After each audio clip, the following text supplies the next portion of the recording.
Can we start? Ok. Ok. Oi, gente, boa tarde. Desculpe pelo atraso, pelo novo link. Primeira vez, estamos começando um DigiLabour Conversations em abril e maio, todas as segundas-feiras à noite, no horário brasileiro. A gente vai conversar com pesquisadores da área de trabalho digital.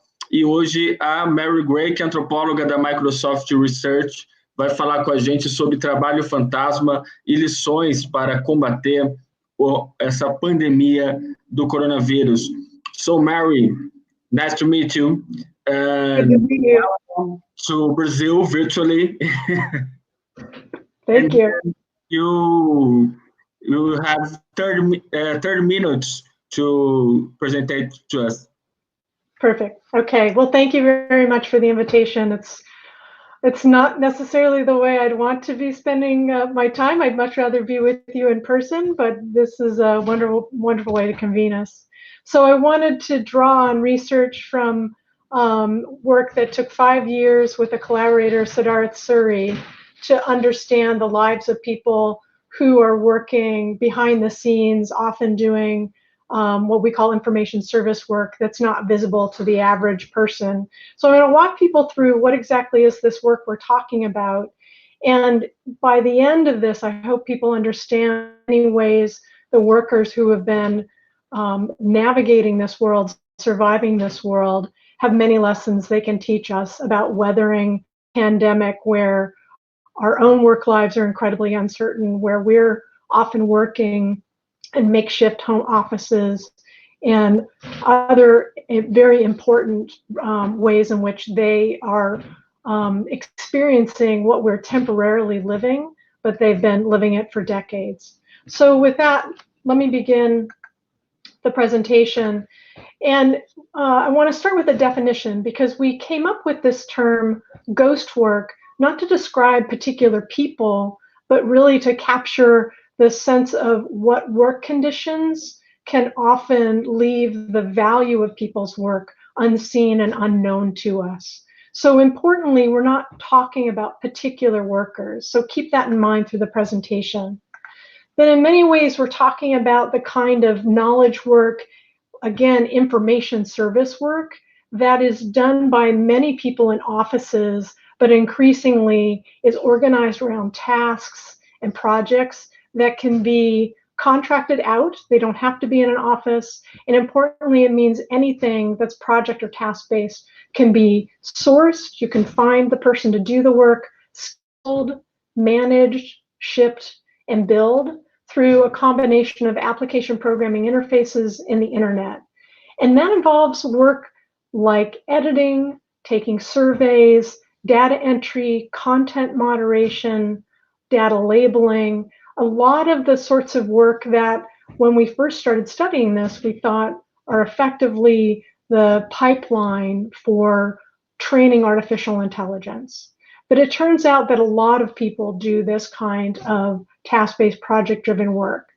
So in thinking about that, since so many people do what we consider on-demand jobs, and I'm going to focus on particular sets of them, but if you imagine any sort of task or project that can be routed this particular way, organized through this mechanism, you can imagine how those jobs done on demand often can slip into what we're going to call ghost work, which are job conditions, work conditions that are devaluing or ignoring, at the very least downplaying, the value of the human in the loop for that service. So what are we talking about here? We're really describing a world that's more familiar to you if you think about delivery services. So online to offline platform services from Uber, Deliveroo, Glovo, Lyft, Fiverr, DoorDash, TaskRabbit.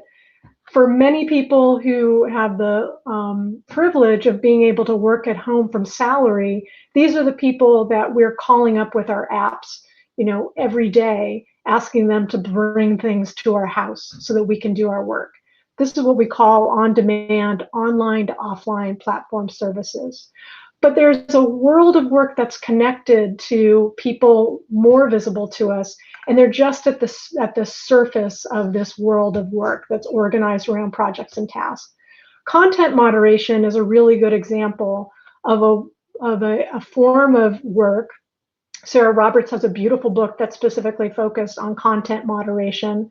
It's a form of work that is only now come into focus for many of us in the last couple of years. These are people who are looking at all of the user-generated content that flows online to social media companies, but also Amazon book reviews.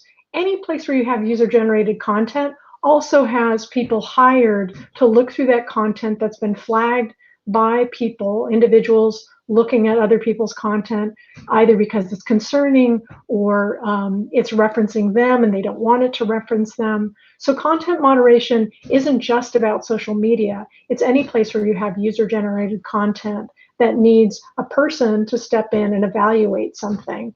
Because it turns out it's actually very difficult, a technically hard problem to figure out what content should or should not be on a website to comply with its usage rules. So this is not a small amount of work, but it's work that's done on task, typically paid by the piece of review material that is happening every second, every moment of the day by legions of people around the world. We focused on this world of on-demand, online to online information services for a very specific reason, which is because much of this work that I'm going to describe is the kind of task that most people write off as inevitably very soon going to be automated. So we wanted to look at this kind of work that people wrote off as easy or meaningless, and look at the folks who are doing that work today, under what conditions. There's a lot of this work out there because, in fact, any of the companies striving for artificial intelligence, they need workers who are doing online work to be able to do data labeling. But then there's a whole world of other businesses that have cropped up that have realized it's actually better, I'm going to get better results if I keep a human in the loop, and I'm not trying to replace them at all. So the services that I'm going to tell you about today are very much in this world. We call these two streams of work that are being spun up really the product of what we dubbed the paradox of automation's last mile. So as technologies are automating some work, like image recognition of some images, it's creating new types of work that demand human expertise. For example, you might have image recognition able to very easily recognize a dog from a cat. But when you start moving into the domains of health, where you're trying to recognize one kind of tumor from another, you actually need somebody who's annotated and recognizes those kinds of images and can give you the ground truth of which label is best for what kind of data. So this is a world in which there is certainly a kind of problem that's solved through this task-based approach, but there are more problems that open up as you're pursuing the advancement of, say, artificial intelligence, or offering services quickly that have human expertise woven into them.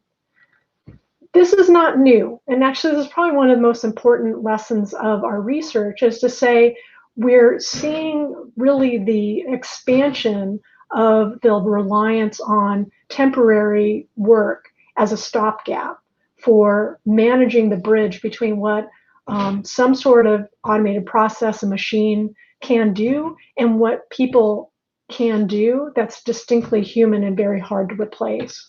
So whether it's piecework on family farms around the world through industry, and in this case, I'm showing you an image from the mid-1800s when families of farmers would take all of the buttons and bows that couldn't be attached to new shirts that were being mass-produced in textile mills in the cities, and they were assembling. They were effectively the last mile of assembling these shirts. They would sit around their kitchen tables and do this assembly for literally pennies for each piece that they were assembling. But that piecework didn't go away. I mean, from literally the 1980s and 2000s, when we think about the outsourcing or the creation of temps around the globe, we're looking at the same process. We're looking at companies that come to rely on legions of people, masses of people, to be able to step in to a process that can't be done by a machine. If I think of it in those terms, think about how many jobs that are effectively temporary are so necessary to every business practice out there. So it's really taking to heart how much industry of all kind has become completely dependent on the temporary worker rather than the lifelong career worker who's going to be there when they enter a work world at 18 and exit when they retire, which is certainly a story we have about how work works. But so today's last mile jobs in information services, you could say, are the zenith. We've reached this moment where we really have automated what we can, particularly in manufacturing, where there's a fairly reliable process. It's fairly clear how things are supposed to be structured. But in information services, where the ask of a human is a judgment, particularly a snap judgment, where they have to quickly decide, is this hate speech or is this just a friendly comment, or where you're trying to label an image that's actually very difficult to identify, like the example I gave you of a tumor. That's today's last mile job. These are places where lots of people, millions of people, participate in creating what's called structured data. So they're basically creating training data for artificial intelligence. And there are plenty of jobs like this, plenty of tasks that are out there like this, that even for the people who do this work, they don't necessarily think of themselves as occupying this last mile. They're just doing office work. They're doing data entry. They're often cleaning up data sets that were purchased from somewhere else, and they're going through them, fixing typos, taking out errors in locations that no longer exist. But it's that second stream of labor that we think is most important to focus on when we imagine what will we need moving forward, rather than seeing the jobs that seem like they're going to disappear any day. Look at the number of companies, particularly in the service sector, in information services, but across retail, in the places where there's job growth, where you see businesses building a business model that is organized around a person being temporarily available, but working in teams of people who are temporarily available for each project as it comes in. And those human in a loop information services are the equivalent of the food delivery worker or the ride-hailing driver who is there to respond to a request instantly, has to make a lot of human judgment about how to meet that request, and then they're not needed. In fact, they're needed to move out of the way for the next request that might be better picked up by somebody who's perhaps only half a mile from my house, or from somebody who has a different kind of domain expertise who's going to be able to answer my questions. So we were looking at those businesses as well. And what we found is that we're not talking about niche jobs. This isn't a matter of identifying the gig workers so much as seeing how this approach to work of being able to source, schedule, manage, ship, and bill tasks and projects is effectively reorganizing all of full-time employment. It's arguably dismantling full-time employment writ large. As many of listeners around the world will know, there are plenty of places in the world that never had full-time employment, where people were moving into a factory or an office and then leaving it at the end of the day. So to see the world of work and the future of employment organized around tasks and projects is to understand it looks much more like the informal economies that organize most of humanity's economic activity than anything that we're used to in the global north. So with that in mind, that means that AI isn't going to really stop advancing without constantly putting people in this informational loop to learn. Like, people train artificial intelligence. There's certainly an amount of training that's happening just from our online activities, but at the end of the day, you actually need people to contextualize what are the important moments of judgment, of discernment, of decision making to train artificial intelligence. And even then, when we're talking about platforms that necessarily start relying on having a person in place to substitute for when artificial intelligence can't do the job or fails, that's the place we have to track most closely, because it can lead to what we call ghost work conditions, where effectively we're being sold the magic of technologies meeting our everyday needs, when in fact it's people collaborating in the background, making sure that we get the right answer we need when we contact customer service, even though it seems like a text exchange, or that we have somebody who's delivering something to us and we never saw them drop off the package. So I want to make sure people are really clear that what we're talking about, they really aren't specific jobs. It's a way of organizing work. So it's creating work, and it doesn't have to be bad work. So keep that in mind. We're talking about businesses that increasingly have tasks that demand immediate attention. Think about what our world looks like right now. It has generated myriad tasks as many consumers, individuals, are seeing these places in their lives where they have to get something answered. They need something delivered, but it's effectively an instance and a moment, and they need somebody to respond to that need. That's a very different world. The service sector, it's familiar to them, but it's seeing consumers themselves becoming the drivers of those demands for tasks. They can now have those requests for tasks cycled through a platform of any kind. And as long as that platform has a way of distributing the request for that task, what you need are people who are the supply, and effectively a supply chain that sit on any of these platforms, often many platforms, and they're available to answer these calls. That's the world of work that we've studied, that I now feel is even more relevant to acknowledge than ever. Because importantly, this approach of collective intelligence, human computation, it's not just relying on one person. It's actually relying on many people. So this model of whatever we might consider fairly trite or easy work to do, it absolutely depends on having platform companies, software, and the internet meet a large commons, a pool of people available to make themselves on call, on demand for these companies' requests.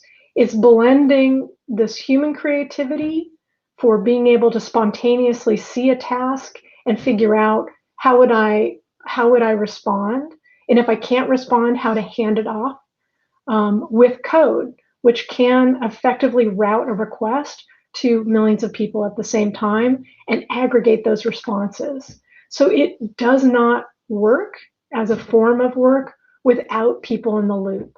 There isn't a moment at which people are not the key component, the most valuable element of generating value from on-demand work. It needs people. It needs a lot of people, because it effectively needs to lean on an abundance of people available to answer a call.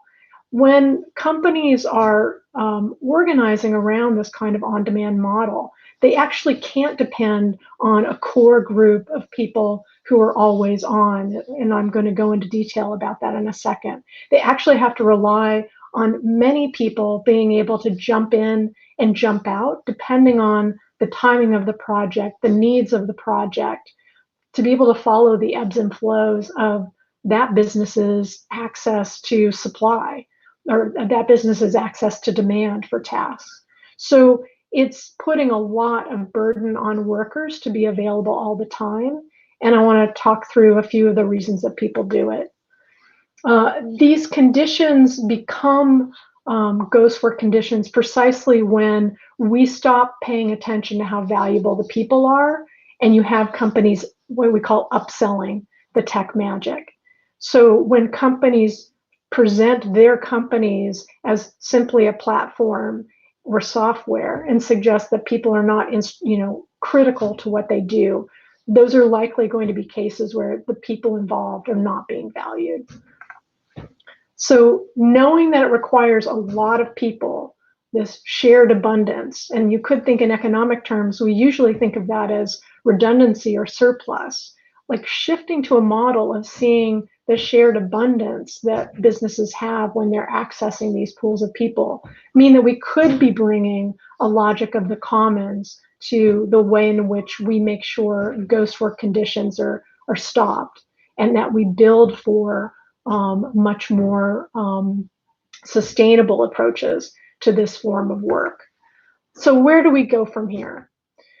If we think about it, there are precedents for what this world looks like. There are precedents in food and in the garment industry, where we look at a long supply chain where an end consumer gets a product, they're happy with that product, that they don't pay very much for it. They often have no idea of the labor-intensive contributions along the way that made their product. So it will take mobilizing us as consumers, being aware of how much of what we consume that we consider information, whether it's entertainment or social media, the information we circulate on social media, or anything that has to do with artificial intelligence.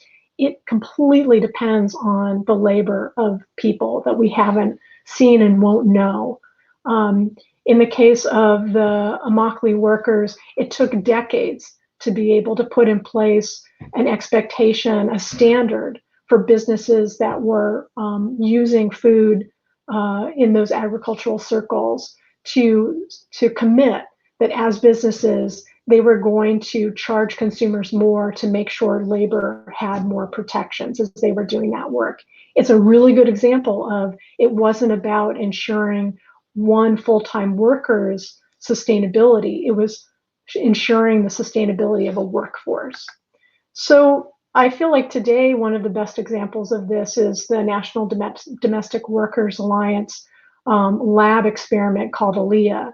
This is the first experiment in providing portable benefits in the United States for domestic workers who are often women of color. In many cases, undocumented women might be part of these networks. They don't have an easy way of accessing traditional full-time employment benefits as they're defined in the United States. I think probably one of the most embarrassing things about this conversation is that the United States is such an outlier in how few benefits it provides to working people, unless those people are fortunate enough to work for a company that provides really stable benefits. But again, it's a lesson for weathering this pandemic. There are going to be many people who are not covered by an employer who still need access to some basics. And I want to talk about what those basics could look like as a way of thinking, what did we learn from the workers we met? Lessons for this pandemic. It's obvious that common health care, assuming that every individual, every neighbor in your community needs not just access to insurance, but access to health care, is a necessary piece of our economic safety net. There is no way to have an economy thrive if all of its potential contributing members aren't healthy and aren't cared for. And again, in the United States, in the country we compared to the United States was India, there are plenty of efforts to offer health care, but the assumption is if you can get coverage for your health care from any other source, you should go there first, and then there'll be some sort of safety net that will cover who's not covered. That won't do after this pandemic. It clearly needed to be organized otherwise before the pandemic. And there's a basic economic reason for providing healthcare to all working age adults and their families. precisely because if you're dependent on a commons to do your work, you need everybody healthy who's going to be circulating the goods and services that you're consuming. The second lesson is continuing education. Up to this point, the economic story we've always told ourselves is that if you attain education, you're going to acquire skills that then allow you to open up markets for being able to improve your individual conditions. That is a narrative in economic theory.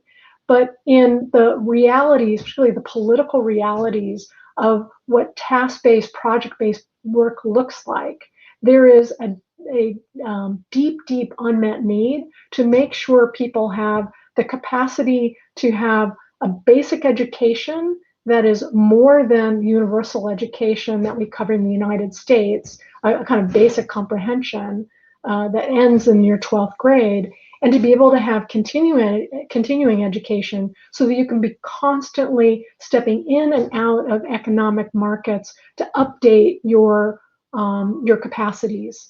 Because in fact, everyone being able to constantly update what they know, what they're learning, and teaching them the basics of how to learn, to be able to understand when they don't know the answer to a question and how they would ask, to be able to understand how to organize their lives as financially driving their employment.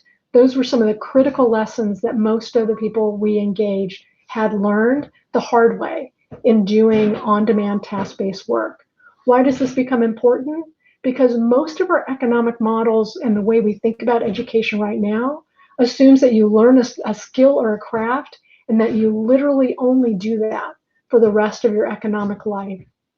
That's not what the world's like anymore. So continuing education is necessary to a sustained economy in which people are constantly updating and really unleashing what they have to offer rather than locking people into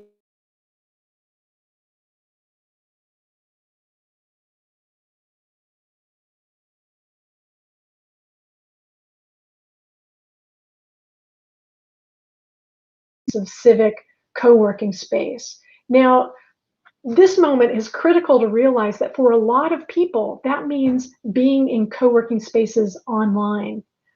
So this is unfortunately the hardest lesson we could have learned about why the internet and access to the internet is an economic necessity, but not just that it's present or not just as hardware, for our social connection. The way that people will be able to participate economically is being able to create ways for people together just like this and to quickly spin up workspaces to have conversations about the work.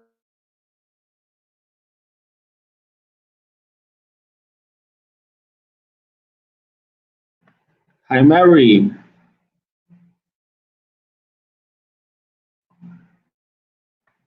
We can hear you.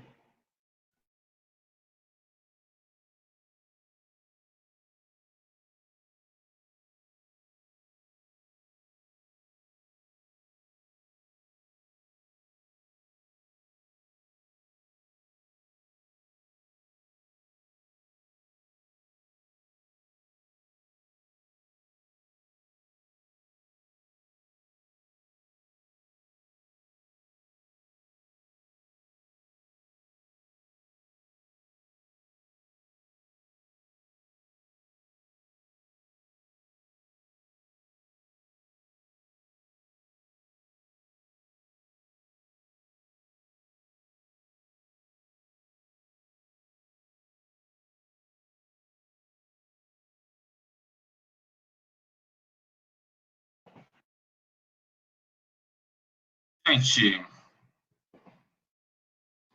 perdemos a Mary Gray por hora. Ela vai tentar reiniciar aqui. O sistema dela deu erro. E eu já falei para ela, a gente está tentando aqui reiniciar o sistema dela. Em breve voltamos. Espero que vocês estejam gostando. DigiLabour Conversations é uma iniciativa do Programa de Pós-Graduação em Ciências da Comunicação da Unisinos e também do DigiLabour. Hi, Mary. Hey, can you hear me? Yeah. All right. Let me see if I can get my... How about that? Can you still hear me? Yeah. Okay, I'm going to switch to my headset. Helps. Without a video. No video? No video. Let's see here. Let me get the video going again. When did I cut out?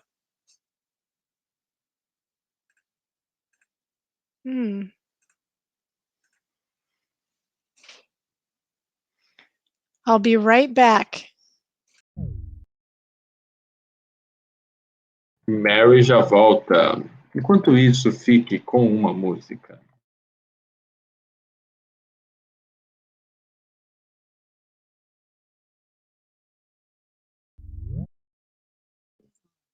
Hey, I'm back. Can you hear me? Yeah. Okay, let me try and get the video. Yeah. Let me try and get it to start again. Okay. Let's see. Where was that? There You it is. can only share your screen. There we go. I'm sharing my screen now. Yeah, okay. Great. All right, where were we? Where did I cut out? Where did I cut out? Yeah. I can see. Where did I cut out?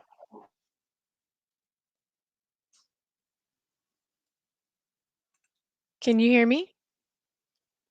Yeah. I'm realizing that my screen is... But now I see your cables, your PC cables. I'll fix it. I'm getting to it in a second here. Let's see. Hide that, and then this, and then... You stop it on civic co-working space. Perfect. Okay, so I'm back, and you can hear me, and you can see my and I'm almost done. Can you see me, and can you see the PowerPoint? Yeah. Okay. Both. All right, here we go. So my last point that I want to make before we get into our conversation, and please ask me about the specifics of the findings from our research, is that the civic co-working space, if you think about it today, this pandemic has taught us that having virtual meetup space is critical. It's a supplement, it's not a replacement, but it's a critical piece of people being able to collaborate. And so it's really critical for people to understand, as much as we've said that basic access to the internet is a human right, more importantly, it's an economic necessity. And what makes it a necessity is not having tools, it's having spaces for people to connect. It is where people mentor each other, it is where they share information, it is also how they galvanize.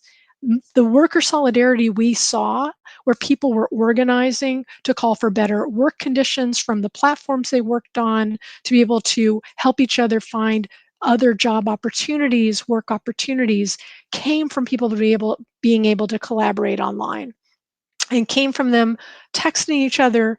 And eventually it meant that they could do the kinds of sharing of both information and resources that made their work lives manageable. That's true today of anybody who's working. So learning how critical a piece of economic material, internet access and broadband access that's reliable, and spaces that allow people to collaborate without a boss sitting in the corner of the room virtually, are critical. That workers have a right to create their own spaces that should be underwritten by their workplaces, that give them the way to have what we call the water cooler conversations that enhance their work lives. Because in fact, as much as any of these platforms are designed to keep people isolated, one of the most consistent findings across our research and others who do this kind of research, it's that workers connect.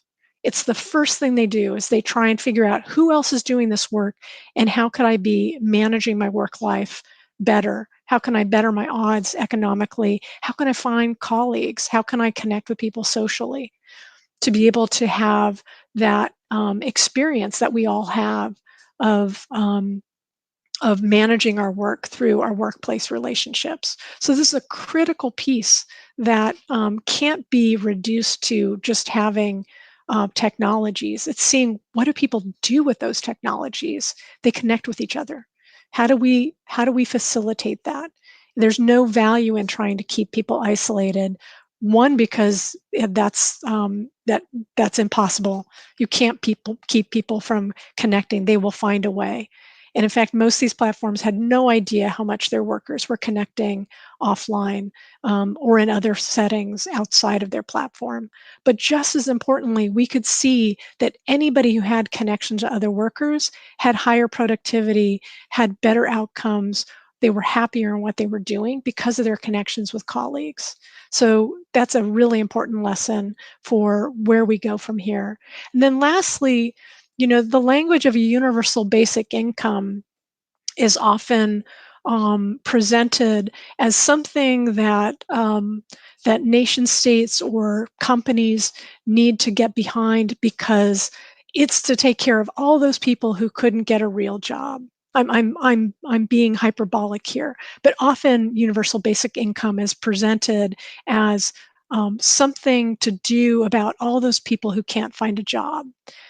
We need to recognize that, particularly in on-demand platform work and moving forward, that what you need is to retain people who will be available to you tomorrow.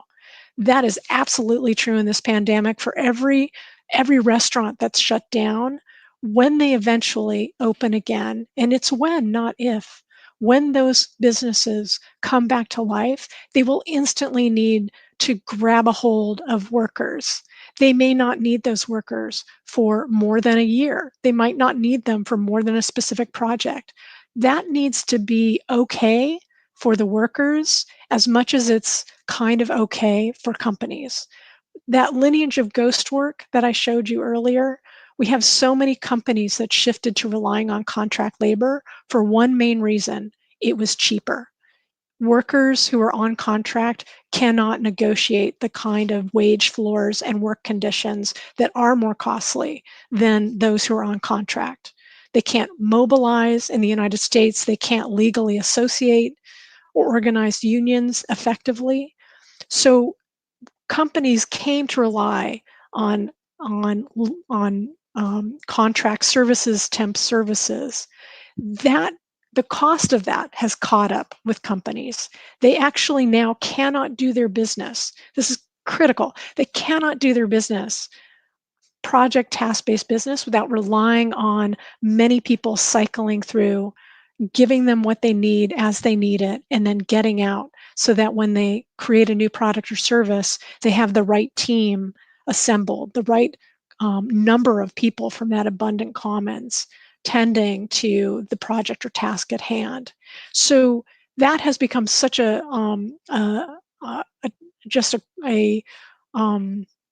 terrible thing for many workers, a corrosive thing for workers. But it's also become corrosive for businesses because they no longer know how will they retain the workforce they need tomorrow if they don't hire them today, even if they don't know how or if they need them, if they can't afford them, if they're a new company.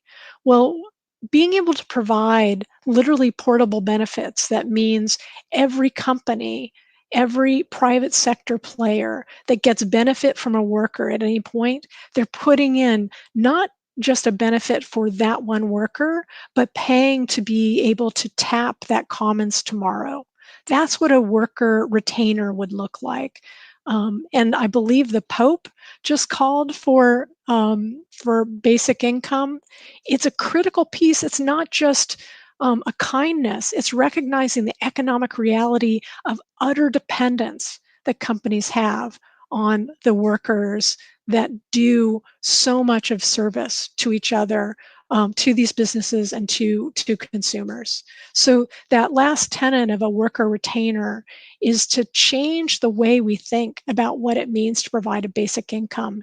It means creating a sustainable pool of working age adults available so that they can step out, take care of their families, take care of themselves, retire, have a sick day, and that it will not undo the entire system, that literally we're covering what needs to be covered to take care of that commons. This is an image of the Boston Common, not very far from my house. And to see it as this space that's deeply social, that has myriad kinds of activities that organize the social and economic life of our everyday, is the lesson we could be learning from ghost work that we could carry into our future after this pandemic passes. So with that, let me stop and open it up to some conversation.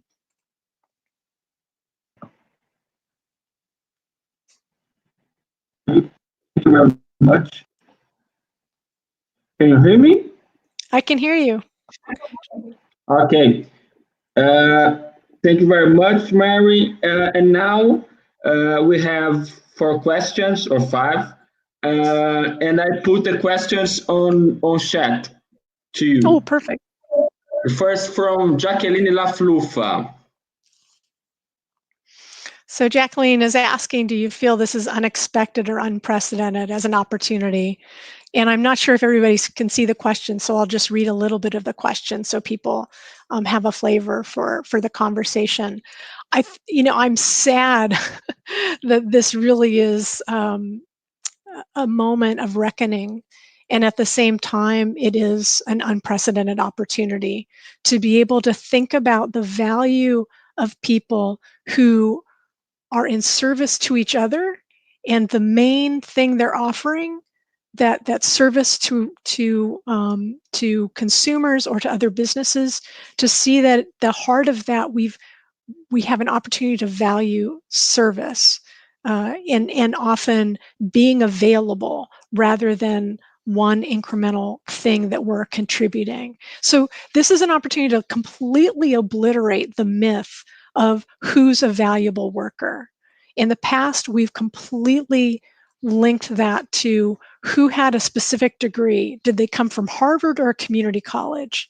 And we never stopped to ask, is it perhaps that we value some workers more than others because of the social position they occupy rather than the hard work they do?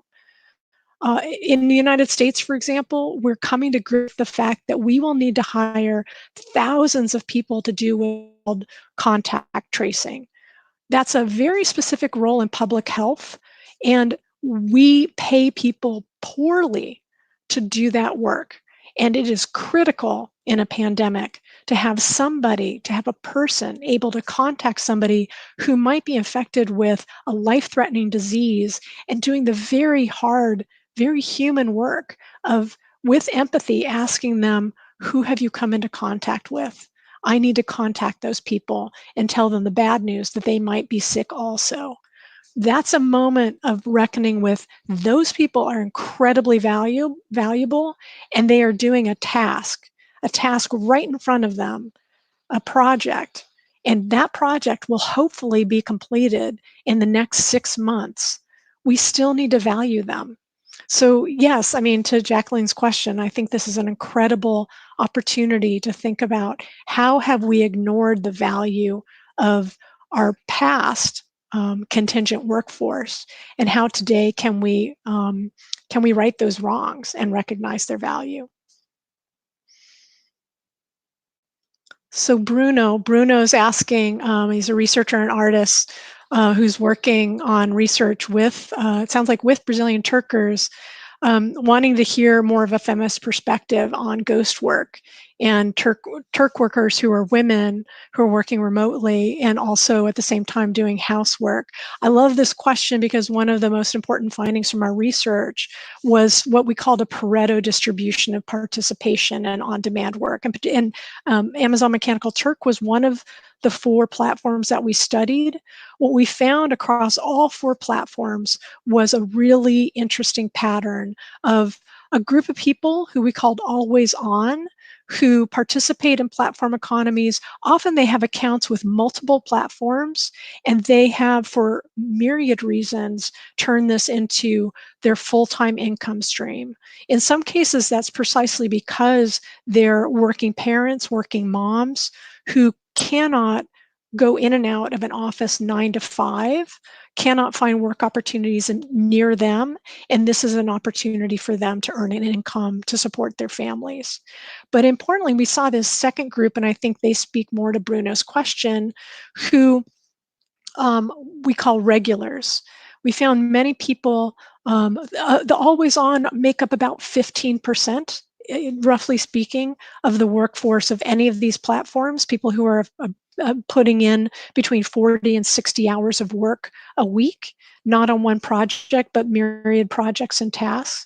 But that small group of 10, 15%, they're doing 80% of the work that's supplied to the platform, the tasks that are presented to the platform. So they're absolutely necessary, but they're not sufficient. So keep that in mind. There's this core group. The group that we called regular, about 30% of the worker are participating. There are so many women who are participating as regulars because they are working around childcare and elder care. So consider how many communities around the world have elders who are, for the most part, supported by women and their families. I would love a world in which there is equal distribution of women's care work that's unpaid in the home. That would be, I would love it.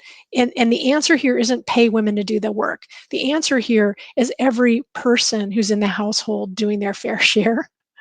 To me, that's that is the radical feminist approach to how do we fix this world in which women disproportionately carry the unpaid work in their families.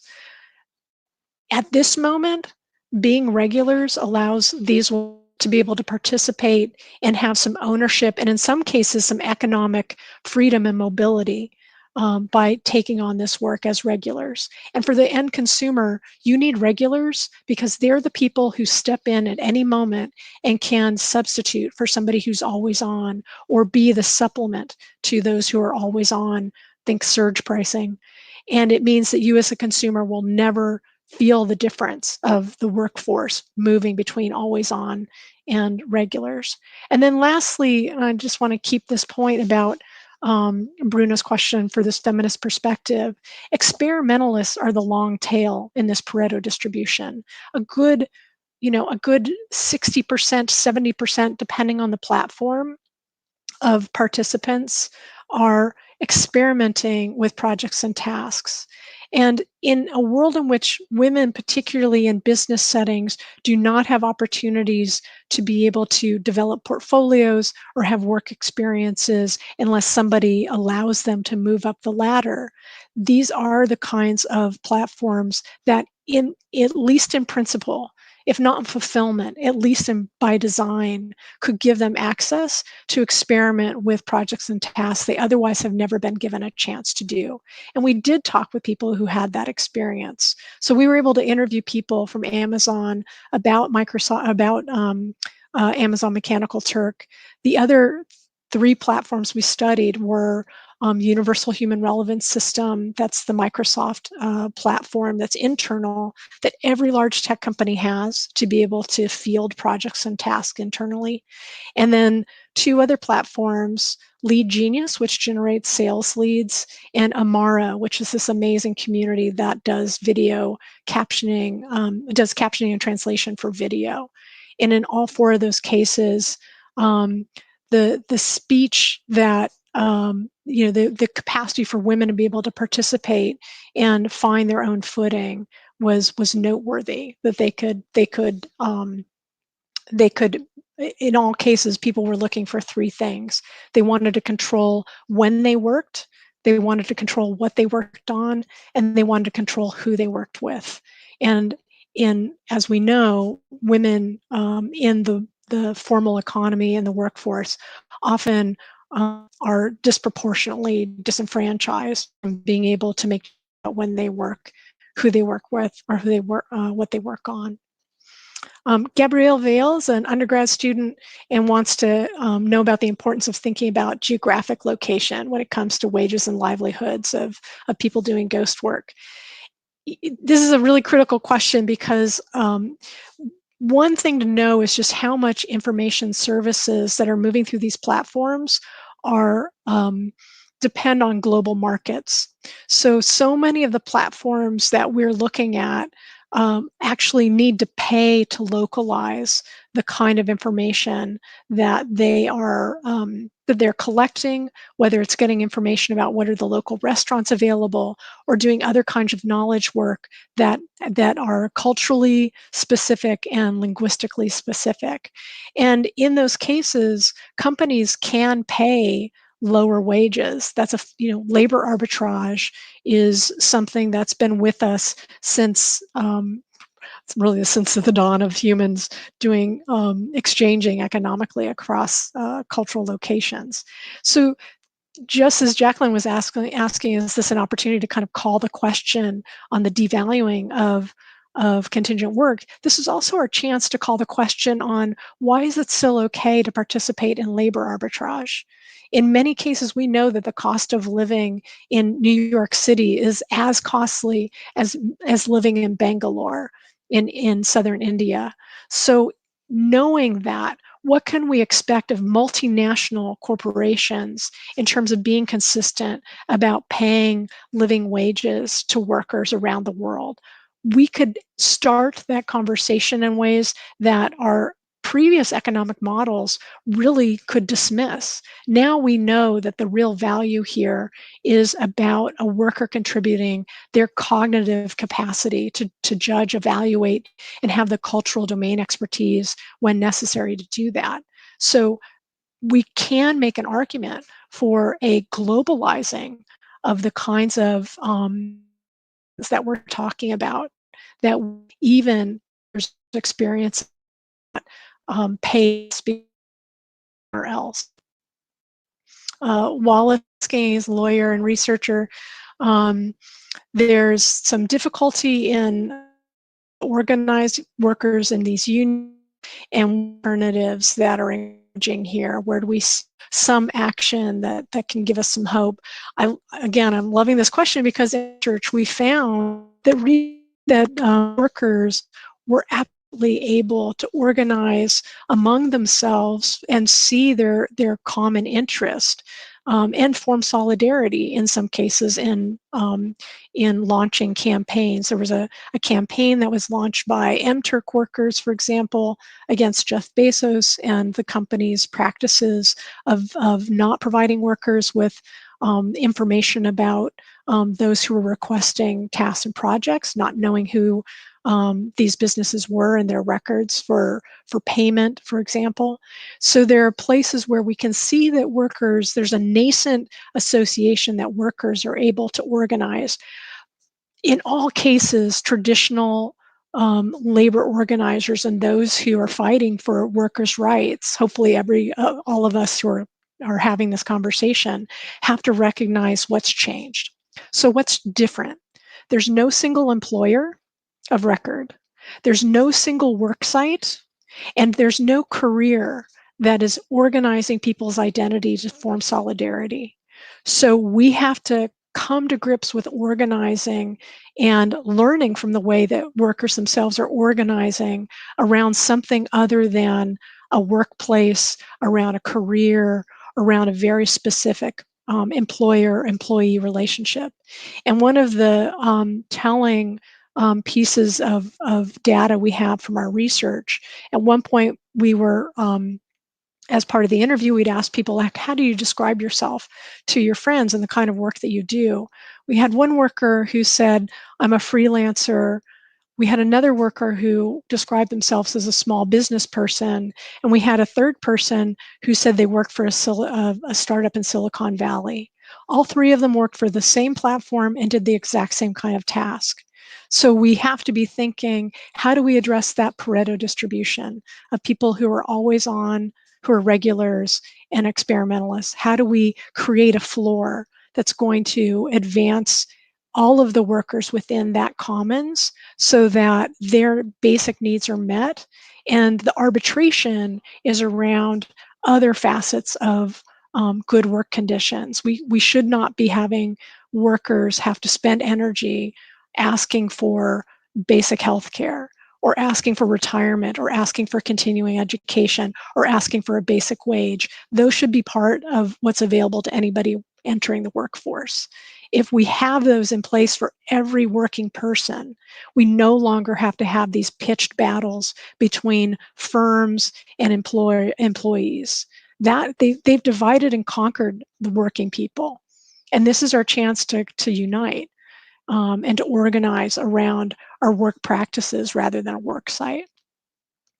So there's a question here about, am I advocating some kind of algorithmic transparency to get decent wages for the always on category? That's a really interesting question, because I think the point I would make sure we're tracking is that the always on workers are absolutely critical, but they're not the only important worker in this ecosystem.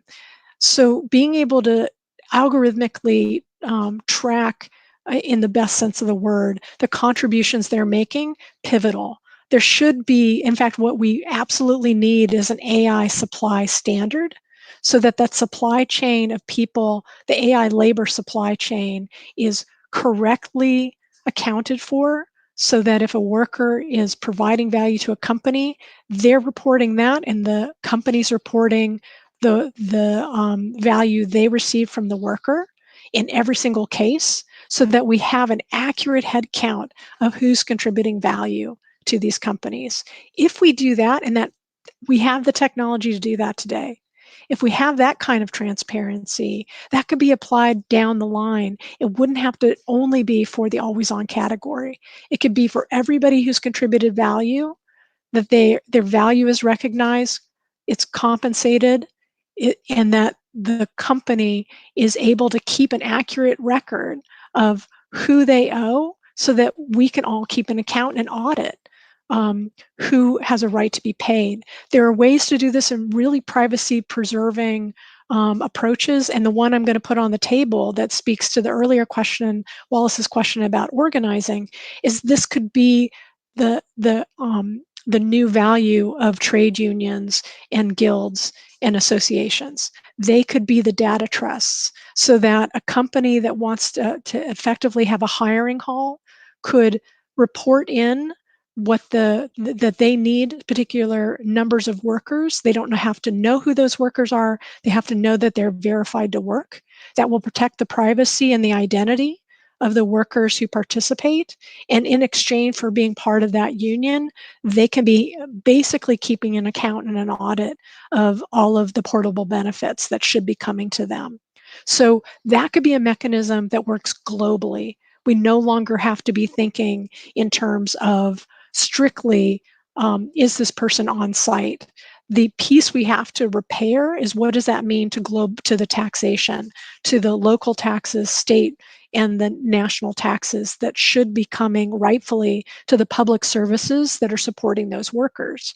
So then we have to be thinking, what do corporations need to be paying locally and globally, rather than thinking strictly about paying those taxes to each individual worker. We know that unless you're a jerk, there's not a worker out there who says, I accomplished everything entirely on my own.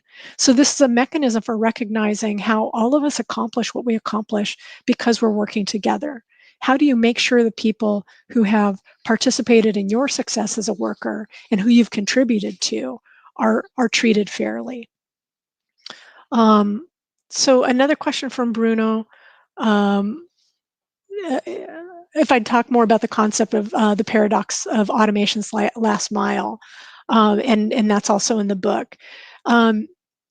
And he's asking, do you consider it valid even in the long term when digital infrastructure will become even more powerful with the greater data processing power? So thanks for giving me a chance to explain this, and to walk people through the logic here. What we identified are all the places where it's not just the amount of data that we have, it's the kind of decision making that is instrumental. That means a person can't be removed from that loop of the process. Here's what I mean by that. If you take, and I love using content moderation as an example. Content moderation is incredibly technically hard because creating an artificial intelligence that that's a classifier for if I see this, then I do that. Being able to work out the logic trees, the responses to what's the action I should take, completely depend on there is an actionable yes or no. There's a fork in the road that lets a computational process recognize something and say, if I see this, I do this or that. That's how computation works. The reason we've been able to get relatively far on a number of computational questions, as Bruno's noting, is that we have amassed, as you all know, so much data from our everyday interactions, from end users' daily interactions. But it turns out that even when we're interacting, when all of that data is scraped, when all of our user-generated content is scraped, what's lost is the context. Why did I decide to have lunch with these friends that day and not repeat the same pattern the next day? Artificial intelligence can't advance without having a better understanding, more annotation of why did people make the decision they made. That's how artificial intelligence ultimately can learn. But for a lot of questions, if there is no yes or no, it's stymied. The best it can do is hope to send that human who's in the loop a question.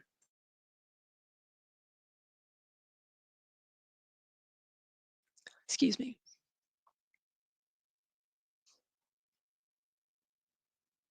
Oh, this is a great question. I'm being asked about the partnership with Siddharth Suri on the book and how you see the potential for collaborations across social sciences and computer sciences, because I want to make sure, this is from Gabrielle at our house. I want to make sure I know Sid Suri is a computer scientist. Yeah. So, I'll tell you how we came to work together. When I came to Microsoft Research and I wanted to understand how artificial intelligence works, I quickly learned about human computation and how necessary human annotators were to making sure the training data was accurate. And when I asked computer scientists and engineers, so who are these people you're hiring? They quickly would answer either like, I don't know, or they'd say, I don't have to know, or less often, but quite uncomfortably, people would admit they were afraid to find out. And a number of people pointed me to Sid because he was one of the first. He's a pioneer in doing computational social science using tasks on Amazon Mechanical Turk to run basic behavioral experiments. So when I approached him, he was at the time in the Microsoft Research New York City lab. When I asked him would he be willing to work on this, he was the first person who said, yeah, I really want to know who these people are. I don't know who they are, but I want to find out. He's the first to admit, I think he's said this publicly several times, he had no idea what an ethnography was necessarily, or how long it would take, or how involved it would be. But to me, the real promise in training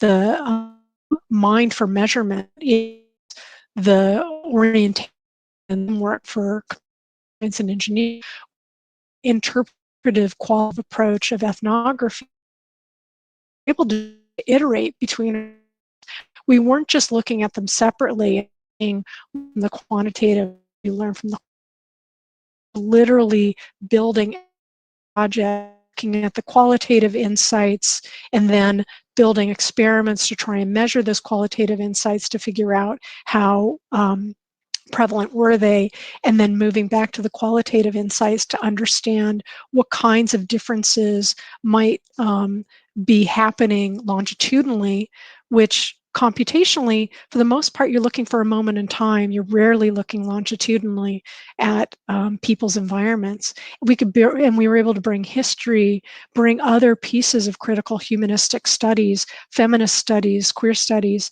to the table, and it was it was a privilege to work with him and learn from him. It's incredibly hard to do that in a university setting, I'll say, because I think for the most part in university settings, we're kind of in name encouraged to collaborate, but often we're penalized if we don't publish in our discipline's journals of record, or we veer too far afield from what's expected of us. So I think it's important to note that we had both the latitude, but we, probably more so for SID, we took risks in publishing in venues that otherwise were not our homes. I love this. I'm enjoying the questions, so don't feel like you need to apologize, but there were particular moments when this became really critical, and I'll give you one. It's when we realized in the qualitative work how often people were connecting, and Sid, he was blown away by this because he really saw no evidence in any of the platform signals that suggested people were connecting in dyads and forming groups and creating their own subcontracting firms.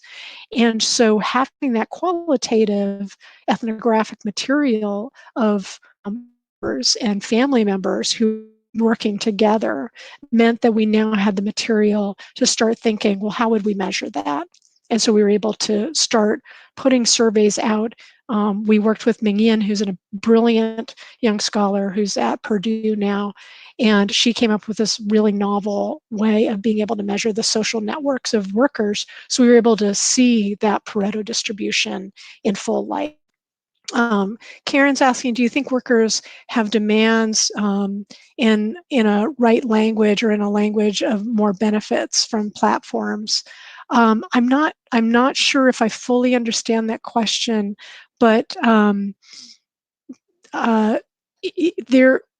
is such a global demand for information services. So there isn't any office work that doesn't now need to be translated across countries. It is very clear there are some countries that are valued more economically than others, but in every case, every emerging market is a valuable market to multinationals. So it's on all of us to say, well, the work that goes into localizing information services, that value shouldn't be determined by a history of colonialism.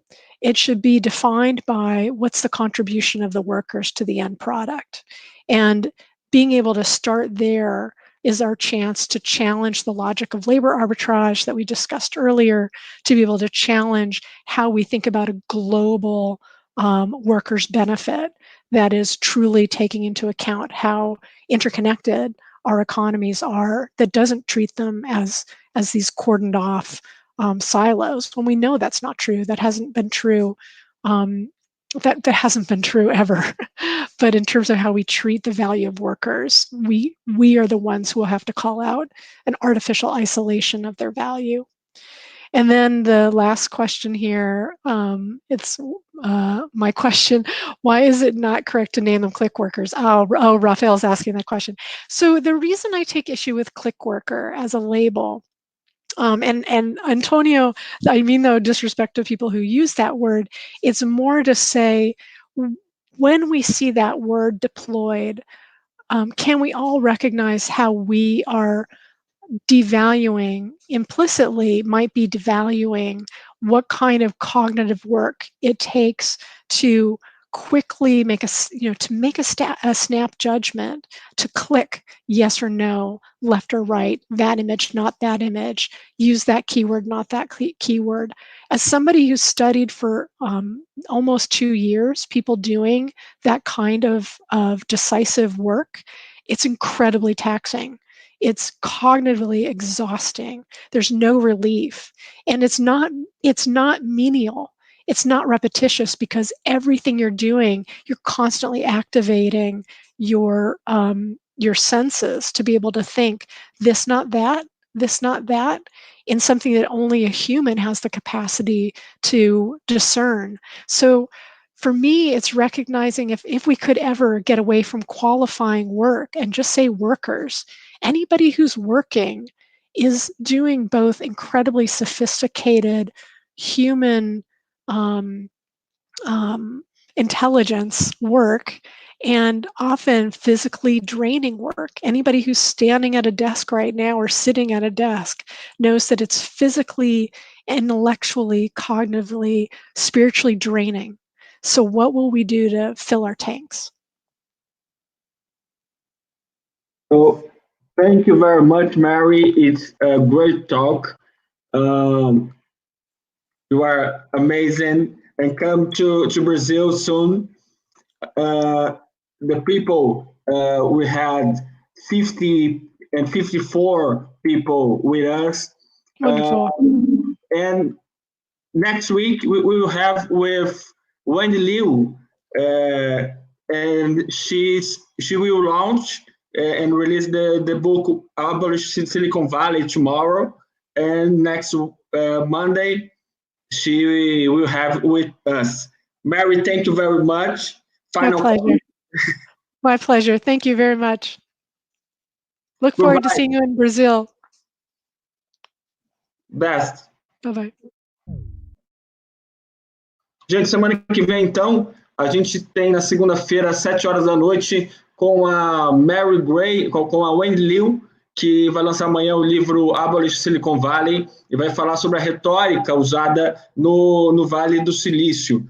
O DigiLabour Conversations é uma iniciativa do Programa de Pós-Graduação em Comunicação da Unisinos e do DigiLabour. Nos encontramos semana que vem às 7 da noite com a Wendy Liu, que é uma programadora. Acompanhe a gente na nossa newsletter DigiLabour, no nosso site.